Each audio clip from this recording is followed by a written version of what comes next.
decir muchísimas cosas, y si me pongo a hablar, hablaría tanto como todo el panel.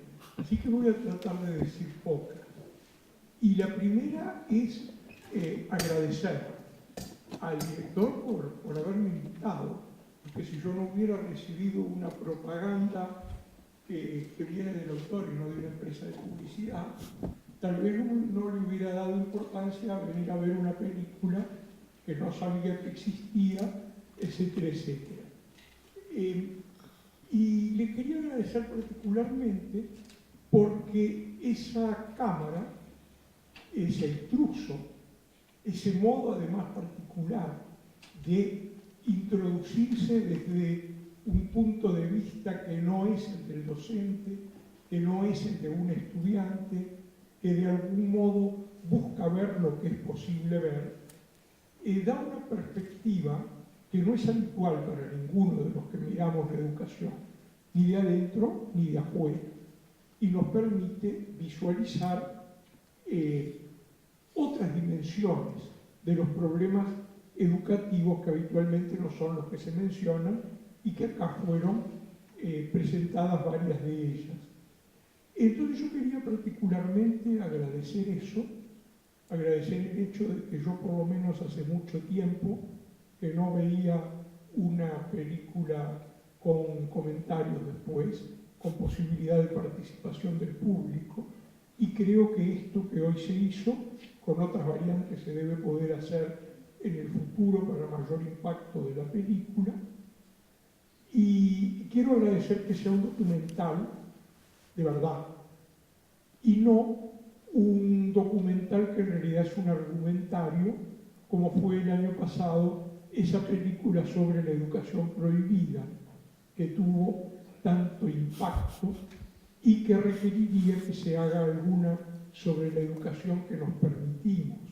Pero me parece muy valioso que haya la educación que realmente existe, que es lo que apareció aquí, y en ese sentido es un documental que permite ver nuevas cosas, tener nuevos documentos sobre los cuales pensar y discutir.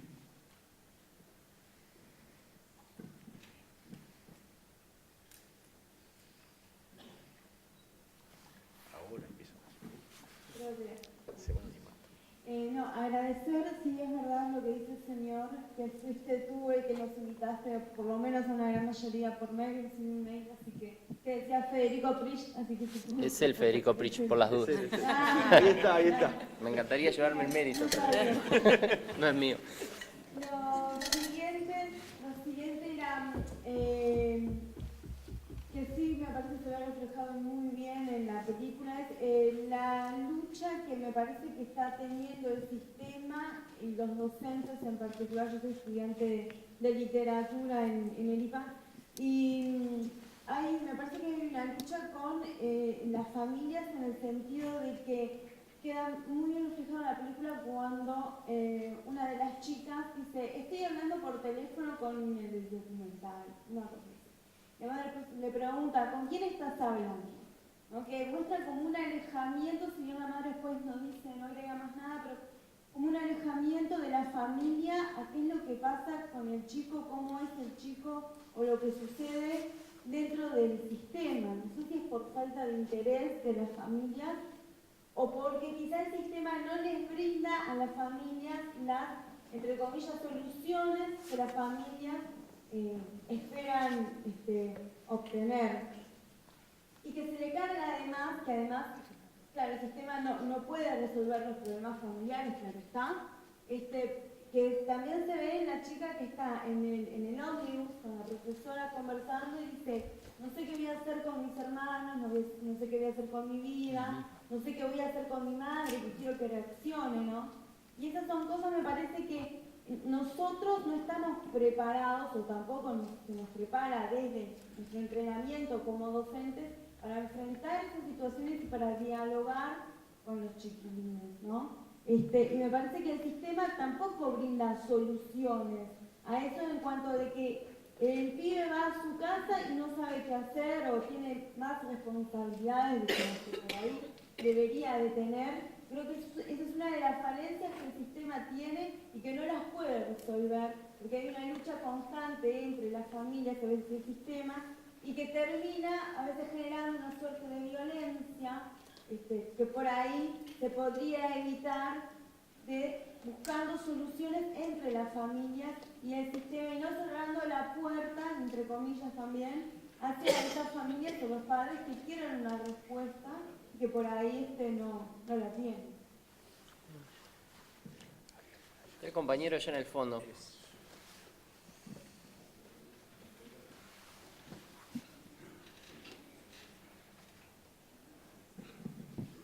Hola. Buenas noches. Agradecer, aunque suene redundante, bueno, a los productores, a la profesora, de tener desnuda ahí la educación y sobre todo los organizadores de esta actividad, por lo que traía el compañero recién, de darnos la oportunidad de intercambiar un poco y pensar juntos.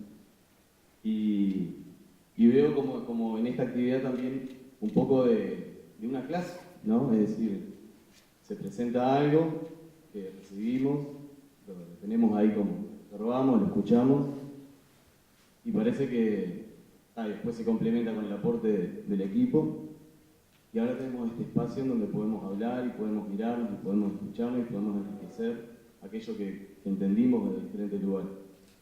Y en ese sentido, desde el primer momento me puse como a pensar en este concepto de transmisión, y es un concepto que en lo personal no me agrada demasiado, pensar la educación como transmisión. Capaz que no es el sentido que trajo el compañero, pero yo cuando pienso en transmisión tengo que pensar en sus supuestos, y para mí transmitir supone a alguien que transmite y a alguien que recibe, y eso supone que hay alguien que sabe y un alguien que ignora, y por lo tanto un alguien que deposita y un alguien que es recipiente. En ese sentido, creo que sí, que el modelo de transmisión es el modelo que históricamente hemos tenido y es el modelo que lo que hace es reproducir el modelo de mundo, de sistema, de país y de sociedad que tenemos. Por supuesto, por eso, Martín.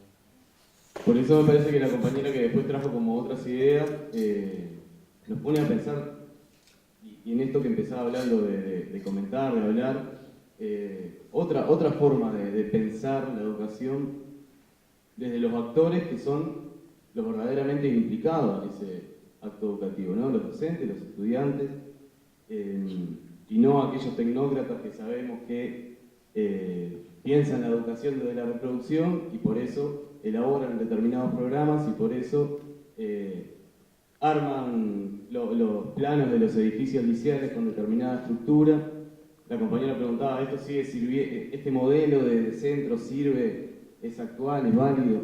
Sí, es válido para el modelo de reproducción, es válido para el modelo de transmisión, es válido para el modelo de la represión, de control. Es el modelo carcelario uno observa una cárcel, observa un aula, un liceo, y las rejas, y los muros, y los timbres, y cada uno tiene su celda, y tiene su lugar, su camilla, o sea, su banco. Está como claro, ¿no? Y el control, y la dirección, etc. Entonces, sí, creo que hay que pensar, hay que reconstruir, hay que revalorar todo el caudal que tiene Latinoamérica de construcción de una pedagogía popular, de una pedagogía de la liberación.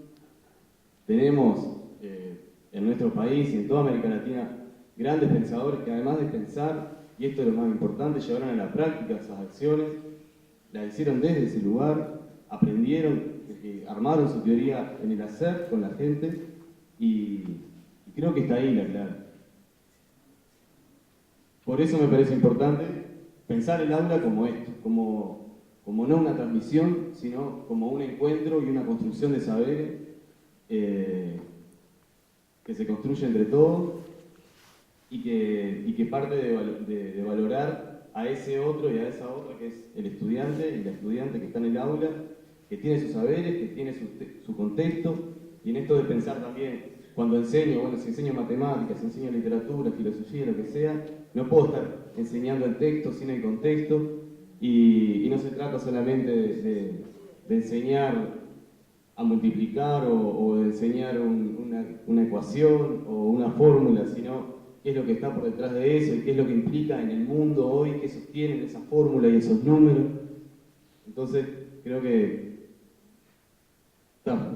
eso sucede si construimos como colectivo docente, junto con los estudiantes, junto con los intelectuales comprometidos también con la educación, y con una educación desde esa perspectiva, para liberar, para transformar y no para reproducir.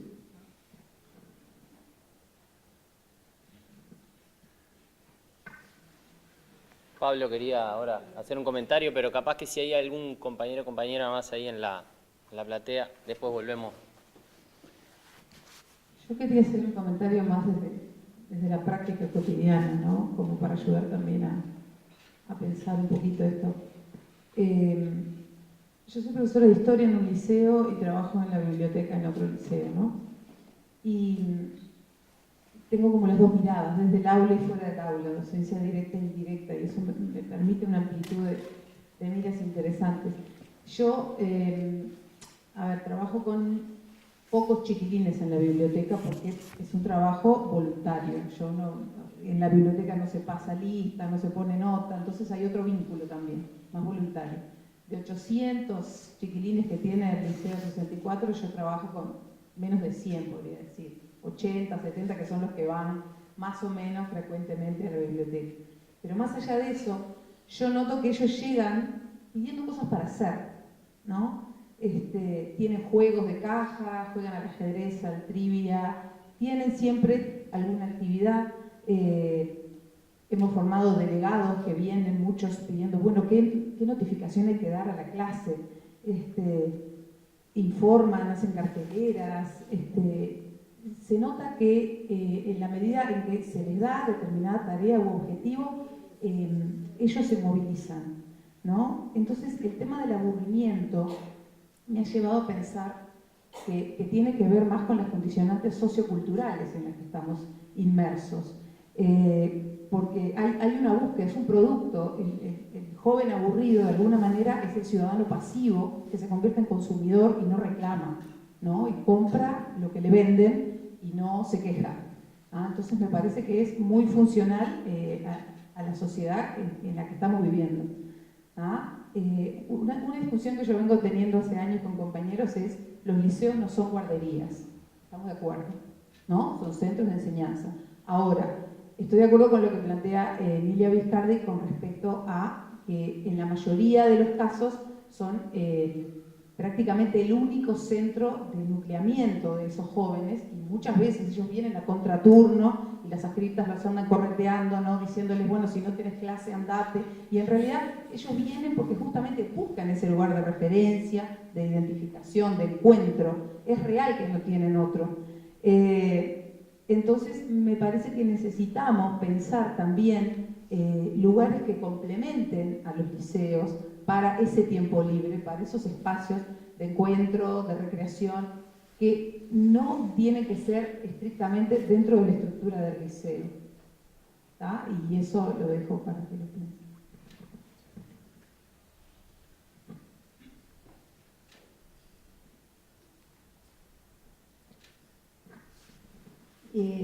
Y eso que decía justamente, cómo había terminado la compañera, de tratar de buscar otros lugares de conexión del chiquilín dentro de lo que es la comunidad, yo lo conecto con lo que había comentado Mariana, de bueno, pensar estas nuevas ideas o estos posibles ejes de un otro modelo de centro, de cómo el liceo puede llegar a tener una conexión con la comunidad, una conexión con el barrio, con un centro cultural, inclusive con el Club Atlético Tigre Paso de la Arena.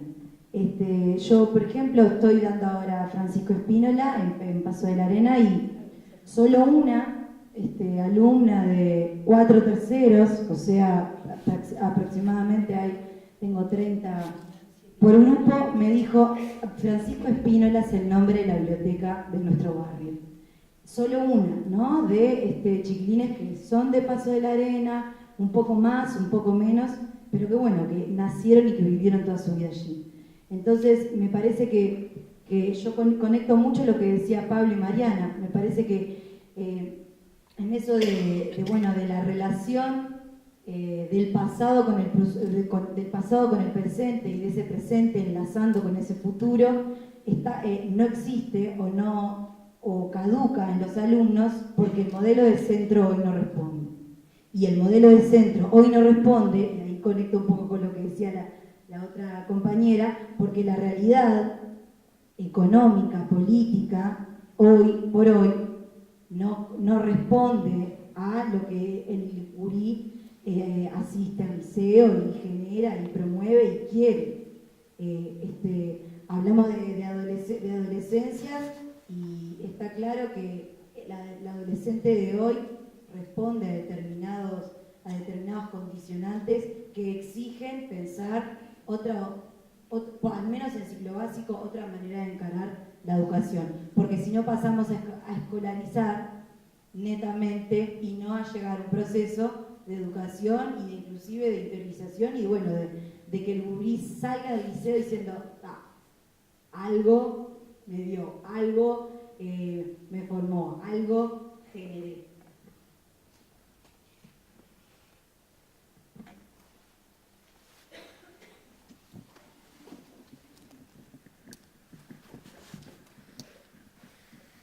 Si esto fuera una asamblea, yo le pediría acá a la mesa para responder una alusión. Pido la palabra. No, un poco, bueno, antes de eso, digamos, me parece que la segunda parte acá del intercambio ha sido bien interesante, pues la mesa se amplió y creo que además aparecieron otros comentarios y otras perspectivas que son bien interesantes. Y bueno, y la compañera recién al final como que nos ató un poco a todos haciendo una síntesis que bien interesante. Y bueno, evidentemente quería hacer un par de precisiones con el comentario ya del compañero allá atrás, ¿cómo te llamas? Mauricio, lo que planteaba Mauricio. Quisiera decir lo siguiente. Lo primero, podemos tener una dificultad en una discusión de este tipo, que obviamente son discusiones que hay que sostener, ¿no? Que hay que producir y que, bueno, este evento, digamos, dándonos la oportunidad de discutir, me parece que estaba bárbaro. Y todo lo que puede disparar, además, este documento visual que hemos visto, ¿no? Entonces yo voy a plantear dos cosas. La primera, me parece que en discusiones de este tipo y en educación en particular deberíamos tener un cuidado, que es no discutir en función de etiquetas, porque tenemos una tendencia, los que nos dedicamos a educación, y yo le asumo también, que tenemos glosarios, ¿no? Está el glosario bueno y está el glosario malo, ¿no? Y eso nos deja en realidad en un nivel muy inicial del intercambio, porque en verdad habría que colocar los términos en un marco conceptual en el cual se planteen, ¿sí?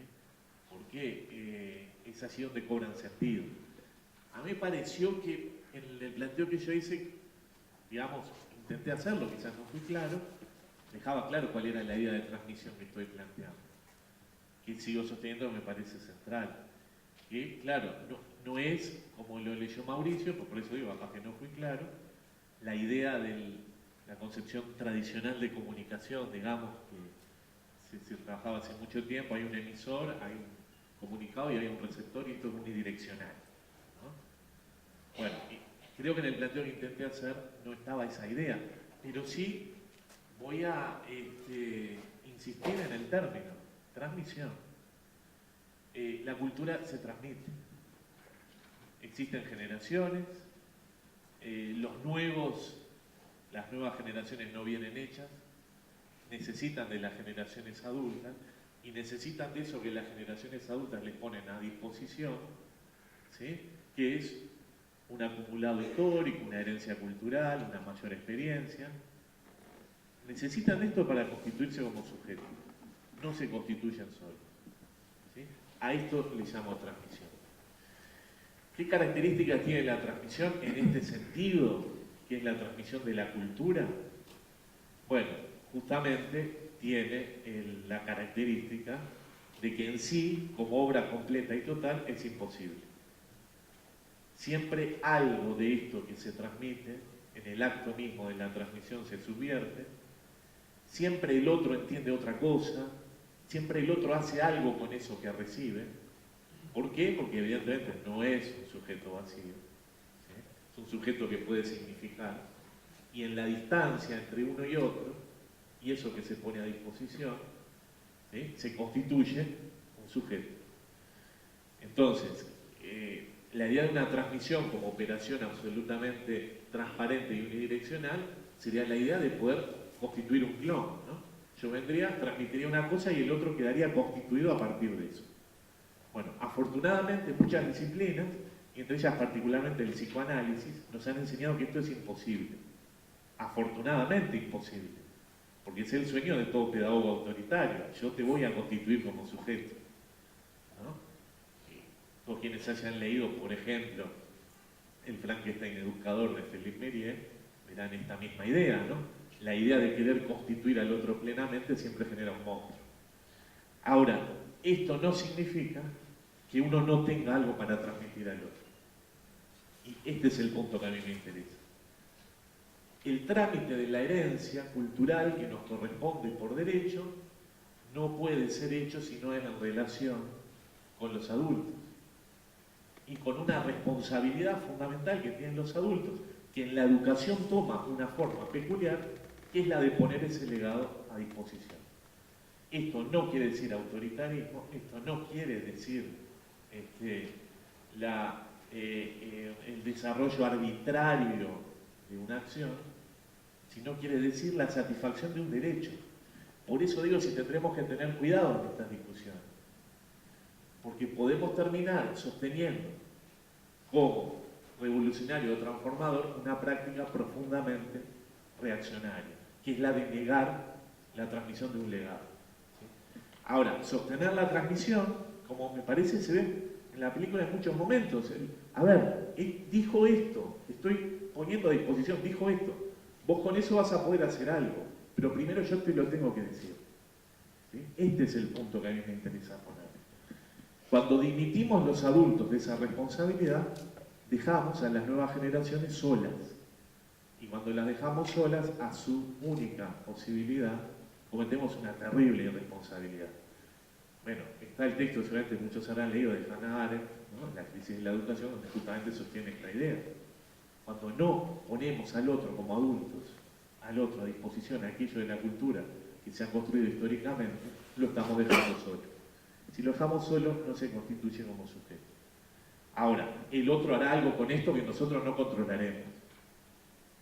Y dejemos esto en claro, no podemos controlar el efecto de, ¿sí? Esa es la idea que yo quería transmitir y la aclaro simplemente porque me pareció que no había quedado, digamos, lo suficientemente claro. Después sobre esto también se puede discutir. Lo que no quisiera es que quedara una idea errónea en el sentido que estoy sosteniendo una cuestión unidireccional, autoritaria y que no reconoce al otro. Porque sostuve, la transmisión tiene que ver con la relación y con la escucha del otro. Y esto genera un vínculo. ¿Tá? Son las dos cosas, simplemente lo quería aclarar para, por lo menos no quedar una idea equivocada. Después sobre todo, obviamente, podemos seguir discutiendo. Vamos a hacer una última vuelta a la platea ahí que levantaba la mano.